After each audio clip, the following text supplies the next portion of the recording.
English నేర్చుకోవడం అనర్గళంగా మాట్లాడడం మీ కల? వెంటనే కాల్ చేసి క్లాసెస్‌కి రిజిస్టర్ అవ్వండి. నమస్తే, వెల్కమ్ టు సుమన్ టీవీ. ప్రస్తుతం మనతో పాటు రాజేశ్వరి అమ్మగారు ఉన్నారు. వీరితో ఈరోజు కొన్ని విషయాలను మనం మాట్లాడదాం. అమ్మ నమస్తే అమ్మా. నమస్తే అమ్మా. అమ్మ, ఇప్పుడు మీరు తోడు నీడ ఫౌండర్ కాబట్టి మీరు చాలా మందిని చూస్తున్నారు. అంటే సెకండ్ ఏజ్ లో, అంటే కొంచెం ఏజ్ పడిన తర్వాత తోడు కోసం వస్తూ ఉన్న వాళ్ళని మీరు ఎలాగో తోడుని కల్పించి వాళ్ళని జాయిన్ చేస్తూ ఉంటారంటే, అయితే ఇలాంటప్పుడు చాలా మందికి వచ్చే ప్రశ్న ఏంటి అంటే, వాళ్ళ పిల్లలకి కావచ్చు, జనరల్ గా జనాలకి చూసే వాళ్ళకి కూడా, ముసలోడు అయ్యా నీకెందుకు ఈ వయసులో పెళ్లి, అసలు అవసరమా నీకు తోడు అవసరం, ఈ ఏజ్ లో నువ్వు పిల్లల్ని మనోరాల్ని చూసుకుంటూ ఉండక నీకు ఇప్పుడు తోడేం అవసరం అనే క్వశ్చనే చాలా మందికి రీజన్. ఒకటి ఫస్ట్ పాయింట్ మీరు చెప్పిన దాంట్లోనే, పిల్లల్ని మనవరాల్ని చూసుకోకుండా నీకు ఈ వయసులో పెళ్ళెందుకు? పిల్లలు మనవరాలు ఎవరు ఉంటున్నారు చెప్పండి? న్యూక్లియర్ ఫ్యామిలీలో ఉండట్లే కదా. జాయింట్ ఫ్యామిలీ అయితే వాళ్ళందరూ ఉండేవారు, వీళ్ళు ఒక్కళ్ళే ఉంటున్నారు. రెండోది, ఈ వయసులో పెళ్ళెందుకు? ఏ వయసులో పెళ్లి కావాలి చెప్పండి? 25 ఏళ్ల వయసులో కావాలి. ఎందుకు కావాలి? What is the difference in between? దానికి దీనికి తేడా ఏంటి? అప్పుడు వాళ్ళు చేసేది ఏంటి, ఇప్పుడు చేయలేనిది ఏంటి? అప్పుడు పిల్లలు పుడతారు, అదొకటే. ఆ రెండింట్లో తేడా ఏంటంటే, అప్పుడు పిల్లలు పుడతారు, ఇప్పుడు పిల్లలు అవసరం లేదు. 50 ఏళ్ళకి పిల్లలు కనాలి వాళ్ళు కూడా అనుకోవటంలా. అయితే తోడు ఎందుకు అన్నారు సరే? 25 ఏళ్ల వయసులో పెళ్లిలో భార్యాభర్త ఇద్దరు కలిసి ఉంటారు, పిల్లలు పుడతారు, పెంచుతారు, పెద్ద చేస్తారు, బాధ్యతలు ఉంటాయి. ఇద్దరు కలిసి ఒకరి కష్ట సుఖాలు ఒకరు షేర్ చేసుకుంటారు. నీకు నేనున్నాననే భరోసా ఉంది. ఇప్పుడు ముసలాళ్ళు అయిపోయారు, అవును, ఈ వాళ్ళు పోతే ఓల్డేజ్ హోమ్ పోవాలి, లేకపోతే వాళ్ళ ఇంట్లో వాళ్ళు ఉండాలి. జాయింట్ ఫ్యామిలీ సిస్టమ్ లేదు కదా. ముసలాళ్ళు ఇద్దరే ఉన్నారు. ఆ ఇద్దరిలో ఒకరు చచ్చిపోతే రెండో వాళ్ళ పరిస్థితి ఏంటి? ఎలా బతకాలి వాళ్ళు? మా అపార్ట్మెంట్లో ఉన్నారు ఒక ఆయన, ఆయనకి 90 ఏళ్ళు. ఆయన భార్య 2-3 ఏళ్ల కిందట ఎప్పుడో చనిపోయింది. పిల్లలు ఇక్కడే దగ్గరలోనే ఉంటారు. ఆయన వెళ్ళడం ఇష్టం లేక ఆయన ఒక్కడే పని వాళ్ళని పెట్టుకుని కాలక్షేపం చేస్తున్నాడు. కానీ మనసులో మానసికమైన వేదన ఆయనకి. అంటే ఒక్కడే ఉంటున్నాడు కదా, ఎంతమంది పని వాళ్ళు ఉన్నా తన మనిషి అన్న ఫీలింగ్ రాదు కదా. ఏదో వాళ్ళు వస్తారు, వాళ్ళ పని వాళ్ళు చేసుకుంటారు, ఎడతారు. ఒక కేర్ టేకర్ని పెట్టుకున్నాడు, పొద్దున్నుంచి రాత్రి పగల ఆయనతో ఉంటాడు. ఇట్స్ ఓకే, నీ ఫిజికల్ నీడ్ తీరుతోంది, కానీ నీ ఎమోషనల్ నీడ్ ఎక్కడ తీరుతోంది? నీ కష్ట సుఖాలు వాడితో కూర్చొని షేర్ చేసుకోలేవు. నీ ఫ్యామిలీ ప్రాబ్లమ్స్ ఏమైనా ఉంటే వాడితో షేర్ చేసుకోలేవు. నీ పిల్లలు అమెరికా నుంచి ఏదైనా ఫోన్ చేస్తే ఆనందంగా వాడితో షేర్ చేసుకోలేవు. నీకంటే కొన్ని ఇష్టాలు, నీ అభిప్రాయాలు ఉంటాయి, అవి ఎవరితో షేర్ చేసుకుంటావు? నీ ఈక్వల్ రేంజ్ భార్య అయితే షేర్ చేసుకుంటావు, బయట మనతో షేర్ చేసుకోలేవు కదా. ఆయన ఎవడో పడ్డాడు బాత్రూంలోనే, ఎక్కడో ఫ్రాక్చర్ అయింది, చివరికి ఆయన కొన్నాళ్ళకి చనిపోయాడు ఈ మధ్యనే. అంటే ఆయనకి ఆ పరిస్థితి ఎందుకు వచ్చింది? పని వాళ్ళు ఉన్నారు, చూస్తున్నారు, అందరూ చూస్తున్నారు, కరెక్టే. కానీ నా మనిషి అన్నది లేదు అని ఆయన హాస్పిటల్ నుంచి డిశ్చార్జ్ అయ్యి ఇంటికి వచ్చేసి మందులు కూడా వాడడం మానేశాడని విన్నా నేను. వారం 10 రోజుల్లో చనిపోతాడనగా పిల్లలందరినీ, యుఎస్లో ఉన్న పిల్లల్ని, ఈ ఊళ్ళో ఉన్న పిల్లలందరినీ రమ్మన్నాడు. మీరందరూ నా దగ్గరే ఉండండి, ఎన్నాళ్ళో ఉండను నేను, ఉన్ననాళ్ళు నా దగ్గర ఉండండి అన్నాడు. వాళ్ళందరూ ఉన్నారు, వాళ్ళ చుట్టూ ఉండగానే ఆయన చనిపోయాడు. మందులు మానేశాడు, ట్రీట్మెంట్ మానేశాడు. ఎందుకని మానేయాల్సి వచ్చిందంటే, ఇంకా ఆయనకి చనిపోవడం బెటరు, ఇక ఉండి బాధలు పడే కంటే అని ఒక మానసికమైన నిర్వేదం. అది ఎందుకు ఈ జీవించి నేను ఏం చేయాలి అన్న భావన. అదే ఆయన తోడుంటే నేను ఇంకా ఉండాలి, నా తోడుతో నేను బ్రతకాలన్న కోరుకుండేది కదా. అందుకని తోడు అనేదమ్మా, అది ఒక మనిషికి ఒక మనిషి ఇచ్చే ఆసరా, భరోసా, నీకు ఎమోషనల్ సపోర్ట్ మెయిన్లీ. కరెక్ట్. నీకు నేనున్నాను అని, అలాగే వారి కోసమైనా నేను బ్రతకాలనే భావన వీళ్ళల్లో ఉంటుంది. నీకు నేనున్నాననే భరోసా వాళ్ళు ఇస్తారు. ఇప్పుడు 50 ఏళ్ళు దాటిన వాళ్ళకి మేము పెళ్ళిళ్ళు చేస్తున్నామంటే, ఇప్పుడు 30-40కి మ్యాట్రిమోనియల్స్ చాలా ఉన్నాయి, 40 ఏళ్ళ దాకా మ్యాట్రిమోనియల్స్ ఉన్నాయి. కానీ 50 దాటి 60 దాటిన వాళ్ళ పరిస్థితి ఏంటి? 60 ఏళ్ళు వచ్చి 70 ఏళ్ళు వచ్చి భార్య పోతే ఆ భర్త ఎలా బతకాలి? మా జనరేషన్లో అసలు మంచినీళ్ళు గ్లాసు ముంచుకు తాగడం రాదు మగవాడికి. అంటే అన్ని భార్య చేస్తేనే వాళ్ళకి అలవాటు. బ్రష్ మీద పేస్ట్ దగ్గర నుంచి వేసి ఇవ్వడం అలవాటు. అట్లా అలవాటు అయిపోయింది వాళ్ళకి. ఇవాళ ఒక్కసారిగా వెళ్ళి నీ పనులు నువ్వు చేసుకో అంటే రాదు కదా. కోవిడ్ టైంలో పని వాళ్ళు కూడా రాలా, చాలా మంది అపార్ట్మెంట్లలో కూడా పని వాళ్ళు కూడా రావద్దన్నారు కోవిడ్ కారణంగా. ఈయనకి వండుకోవడం రాదు, హోటల్స్ బంద్, ఆన్లైన్ స్విగ్గీలు ఆర్డర్ ఇచ్చుకోవడానికి లేదు. ఎట్లా తింటాడు? ఒకరోజు ఏ బ్రెడ్ కొనుక్కు తింటాడు, 2 రోజులు తింటాడు. ఎన్నాళ్ళు? అదే తన మనిషి అంటూ ఉంటే ఏదో ఇంత ఆవిడకి చేతనైనట్టు వండి పెడుతుంది కదా, కాస్త పచ్చడైనా వేసుకు తింది కదా. 2 నెలలు 3 నెలలు మనుషులు లేకుండా ఎట్లా బ్రతకగలుగుతాడు ఎవరైనా సరే.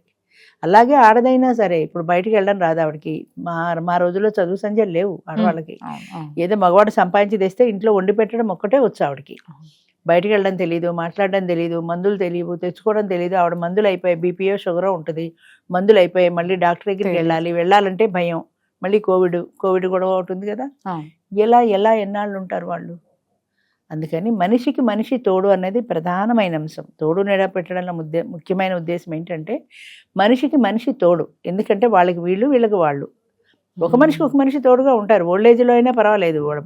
50 ఏళ్ళ వరకు 25 ఏళ్ళ పెళ్ళామే అవసరం లేదు కదా. ఈ వయసులో ఆయన సేమ్ ఏజ్ గ్రూప్ అయితే ఆ కంపాటబిలిటీ ఉంటుంది ఇద్దరు మాట్లాడుకోవటానికి.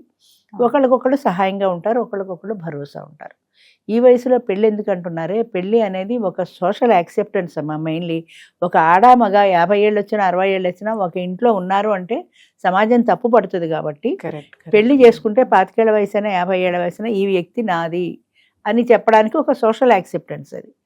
అంచేత భార్యాభర్తలుగా ఉంటే వాళ్ళిద్దరూ ఇంట్లో ఉన్నా కూడా కలిసి ఎవరు తప్పు పట్టరు, పిల్లలు కానీ సమాజం కానీ. అలా ఉన్నప్పుడు ఒకళ్ళకొకళ్ళు సపోర్ట్గా ఉంటారు. ఆవిడ ఏదో వండి పెడుతుంది, ఆయన ఏదో తెచ్చి పెడతాడు. ఏదైనా కావాలంటే సినిమాకి వెళ్ళొచ్చు, షికార్కి వెళ్ళొచ్చు, కూర్చొని కబుర్లు చెప్పుకోవచ్చు, టీవీ చూడొచ్చు. ఎన్నో ఉన్నాయి కలిసి ఉంటే చేయగలిగింది. ఒంటరిగా ఎంతసేపు టీవీ చూస్తాడు, ఎంతసేపు పేపర్ చదువుతాడు, ఎవరితో మాట్లాడతాడు? మాట్లాడడం కావాలి. మెయిన్లీ అందులో ముసలాళ్ళకి డాక్టర్లు ఏం చెప్తున్నారు, మీరు ఓపెన్గా ఉండండి, మీరు మాట్లాడండి, నలుగురితో కలవండి అని చెప్తున్నారు. ఎవరైనా ఉంటే ఆయన కూడా ఉత్సాహంగా ఉంటుంది, నలుగురిలోకి వెళ్ళాలి, పెళ్లికో పేరెంటానికో కలవాలి అని. ఎవరు లేకుండా ఒక్కడే ఉంటే ఆయన కూడా ఉత్సాహంగా ఉండదు. ఆ మాట్లాడే వాళ్ళు కూడా ఎవరు బాగున్నారా తాతగారు, మంచిదండి అంటారు, వెళ్ళిపోతారు అంతే. అందుకని ఆయన కలుపుకోవాలన్నా కూడా ఆయనకు ఒక తోడు ఉండాలి. ఇది ఒక మానసికమైన తోడు. ఇద్దరు కలిసి ఉండడంలో నాకు నువ్వు నీకు నేను ఉన్నాననే ఒక ఎమోషనల్ రిలేషన్, ఆ ఎమోషనల్ రిలేషన్ తోటే బ్రతుకుతారు. 72 ఏళ్ల వయసులో పెళ్లి చేసుకుని ఇప్పటికి 15 ఏళ్ళు అయింది. 10 ఇయర్స్ సెలబ్రేషన్ చేసుకున్నారు వాళ్ళు బ్రహ్మాండంగా. 72 ఏళ్ళ వయసులో, ఆవిడకి 62, ఆయనకి 72. ఆ వయసులో ఆయనకి పెళ్ళి ఎందుకు అన్నాం. కానీ ఆయన ఏమనుకున్నాడో తెలుసునా, పెళ్లి చేసుకున్న తర్వాత ఆవిడ పట్టు చీర కట్టుకుని ఇంట్లో తిరుగుతుంటే ఆవిడని చూసి, ఈవిడ విడో ఆవిడ, ఈయన మ్యారేజ్ చేసుకుని వచ్చింది. ఈవిడికి మళ్ళీ పునిశ్రీతనం నా వల్ల వచ్చింది, నాకేదైనా అయితే ఇప్పుడు మళ్ళీ ఈవిడ అదే వైధవ్యం ప్రాప్తిస్తుంది, ఆవిడ కోసమైనా నేను బ్రతకాలని విపరీతంగా డ్రింక్ తాగేవాడు. డ్రింక్ మానేశాడు. రాత్రి పగలు రాత్రి కూడా తాగేవాడు ఆయన. అలాంటిది డ్రింక్ అనుకోవడమే తర్వాత మానేశాడు అంతే. ఒక భావన వచ్చింది ఆయన మైండ్లో. నేను అడిగాను, ఒక్కసారిగా మానకూడదు, అలాగా స్లోగా తగ్గించాలని డాక్టర్లు కూడా చెప్తారయ్యా, నీకేం కాలేదని. నాకేమీ రాలేదండి, నేను అసలు డ్రింక్ ఇప్పుడు చూస్తే కూడా నాకు తాగాలని టెంప్టేషన్ కూడా రావట్లే. ఆయన బలవంతంగా మానలే, ఆ భావం వచ్చింది, ఆవిడ కోసమనే నేను బ్రతకాలి అన్న ఒక భావనతోటే ఆయన మళ్ళీ ఇన్ని సంవత్సరాలు అయింది డ్రింక్ ముట్టుకోలేదు ఆయన. అలా ఫిక్స్ చేసుకున్నారేమో. అది ఎంత కష్టం అది కదా. జనరల్ గా మగవాళ్ళు డ్రింక్, సిగరెట్ ఇలాంటి అలవాట్లు మానలేరు. వాళ్ళు ఏదో ఒక కారణం చెప్తారు, ఇవాళ వర్షంగా వచ్చింది డ్రింక్ చేయాలి, ఇవాళ ఎండగా ఉంది డ్రింక్ చేయాలి, ఇవాళ నా మూడ్ బాగాలేదు డ్రింక్, ఏదో ఒక కారణం ఉంటుంది. అలాంటిది ఆయన ఒక్కసారిగా నేను వద్దు, ఎందుకంటే వద్దంటే ఆవిడ కోసం నేను జీవించాలి, ఇలా తాగి నా లివర్ పాడు చేసుకుంటే నేను బ్రతకపోతే ఆవిడకి ఇబ్బంది కదా, ఆవిడ ఏమైపోతుంది అన్న భావనతో ఆ భార్య కోసం ఈయన అంత సాక్రిఫైస్ చేశాడంటే మరి 72 ఏళ్ల వయసులో పెళ్లి చేసుకుని ఏం సాధిద్దామని. అలాంటి ఫీలింగ్స్ ఇప్పుడున్న యువతకు అసలు అట్లా మైండ్ సెట్ లేదు. అలాంటి ఎమోషనల్ రిలేషన్స్ ఈ రోజుల్లో లేవు మనుషులకి. అలాంటి ఎమోషన్సే లేవు అసలు. రిలేషన్ ఎక్కడ? ఎమోషన్ అనేది ఉంటే రిలేషన్, ఎమోషన్లే లేదు, ఉంటే రిలేషనే ఉంటుంది కదా. అంచేత అది లేవు ఈ వయసులో పెళ్ళి. ఎందుకంటే ఈ వయసులోనే ఎక్కువ అవసరం. చిన్న వయసులో సింగిల్గా ఉంటే ఎలా అయినా బతుకుతారమ్మా, చదువుకుంటారు, ఉద్యోగం చేస్తారు, పార్టీలకి, పిక్నిక్లకి, దానికి దీనికి. వాళ్ళ గ్రూప్ కూడా ఉంటుంది వాళ్ళకి ఆ ఏజ్లో. ఈ ఏజ్లో తగ్గిపోతారు, వచ్చే బంధువులు తగ్గిపోతారు, మిత్రులు తగ్గిపోతారు. అంటే సమాజం నుంచి కొంచెం దూరం అవుతారు వీళ్ళు, దూరం అవుతుంటారు వీళ్ళు. అందుకని వీళ్ళకంటూ ఒక మనిషి ఉంటే ఎవరైనా రావాలన్నా కూడా రండయ్యా మా ఇంటికి అంటే వాళ్ళు ఉన్నారు కదా అని పెడతారు. వస్తారా అక్కడ నువ్వేం చేస్తావులే అంటారు. అందుకని సమాజాన్ని దగ్గర చేసుకోవాలి, తనకంటూ ఒక మనిషి ఉండాలి ఈ వయసులో తప్పనిసరిగా. ఒకరికొకరు సాయం, ఒకరికొకరు భరోసా. ఒకరికి బాగా లేనప్పుడు రెండో వాళ్ళు చూసుకుంటారు. అట్లీస్ట్ పక్కింటి వాళ్ళనైనా పిలుచుకొస్తారు. ఈ అపార్ట్మెంట్ కల్చర్లో ఎవరింట్లో ఎవరు ఉంటున్నారు ఎవరికి తెలియదు. అందుకని అలాంటి ఎమర్జెన్సీలో ఆవిడ ఏడ్చుకుంటూ వెళ్ళి పక్క వాళ్ళు తలుపు కొడితే వాళ్ళు వచ్చి చూసి ఏదో అంబులెన్స్లో పడేసి వాళ్ళ ప్రయత్నం వాళ్ళు చేస్తారు కదా కనీసం. అంచేత ఒక మనిషికి ఒక మనిషి తోడు అన్నది ప్రధానంగా భార్యాభర్తలనే చెప్పట్లేదు నేను. ఒక మనిషికి ఒక మనిషి తోడు. ఇద్దరు మగాళ్ళు ఉండమంటే ఉండరు, ఇద్దరు ఆడవాళ్ళు ఉండమంటే ఉండరు. ఎందుకంటే అది న్యాచురల్గా భగవంతుడి సృష్టిలో ఉన్న మేల్ అండ్ ఫీమేల్ అట్రాక్షన్ అది. అంచేత ఆ ఇద్దరు కలిస్తే ఉంటారు కదా. ఇప్పుడు నేను నెలకి 15,000 అద్దెకిచ్చి తార్నాకాలం 2 bedroom ఇల్లు తీసుకున్నా. కమ్యూనిటీ లివింగ్ అని. అంటే ఎవరైనా ఉండకపోతే 4 ఆడవాళ్ళు కలిసి ఉండొచ్చు, లేదా 4 మగాళ్ళు కలిసి ఉండొచ్చు అని. ఒక్కళ్ళు రాలా. నా దగ్గర ఉన్న వాళ్ళు అందరూ సింగిల్సే, ఆడవాళ్ళు ఏంటి మగవాళ్ళు ఏంటి. వాళ్ళు తోడు కోరుకుంటున్నారు కానీ ఇద్దరు ఆడవాళ్ళు వచ్చి ఉండండి అంటే ఉండట్లా, ఇద్దరు మగాళ్ళు వచ్చి ఉండండి అంటే ఉండట్లా. వాళ్ళకి కావాల్సింది ఏంటంటే మేల్ అండ్ ఫీమేల్ కంపెనీ కావాలి వాళ్ళకి. అది తప్ప రైటా అన్న విషయం పక్కన పెడితే వాళ్ళకు ఒక తోడు కావాలి. ఆ తోడు కోసమని వాళ్ళు వచ్చారు మన దగ్గరికి, అంతే. అంచేత తోడు అనేది ఏ వయసులోనే అవసరము. 50 ఏళ్ల వయసులో ఇంకా ఎక్కువ అవసరం. 50 పైన 60-70 వయసు పైబడుతున్న కొద్దీ చూడు, కర్ర పట్టుకుని నడుస్తుంటారు. 70-80 ఏళ్ళు వస్తే విడిగా నడవలేరు, ఒక సపోర్ట్ అవసరం.